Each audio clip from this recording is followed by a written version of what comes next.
النهاردة هنعمل سينابون. الناس الكسلانة كده من غير بيض ولا عجن ولا خبز ولا اي حاجة، في الميكروويف ولمدة دقيقة ونص، يعني دقيقة و30 ثانية. ويلا بينا نشوف الطريقة.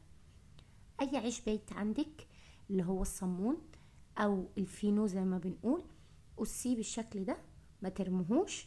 وتعالي بقى نعمل احلى سينابون. هنفرده كده بالنشابة او باي حاجة عندك، بكوباية اقلبيها وافرديها. معلقه زبده، معلقه سكر بني، والقرفه. ما عندك السكر بني استعملي السكر العادي. ادهني بقى كده الصابون بتاعنا ولفيه ودخليه جوه بعض زي ما باين عندك في الفيديو. بعد كده هنجيب في بوله ونحطها كده في الطبق ده ونحط عليها شويه كريمه. اي بوله عندك او طبق تدخل الميكروويف. تعالوا بقى نعمل الصوص. قطعه من الجبنه، معلقه كبيره حليب مكثف محلى، ومعلقه كبيره كريمه علشان بس ايه الصوص يسيح معانا. قلبي قلبي قلبي كده لحد ما اي تكتلات فيه تسيح.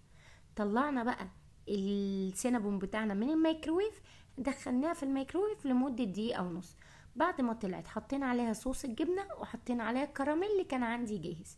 ودي نهاية السينابون بتاعتنا وشوية مكسرات. وما تنسوش اللايك والشير لو عجبكم الفيديو، وانتظروني بإذن الله في فيديو جديد ووصفة جديدة. باي باي.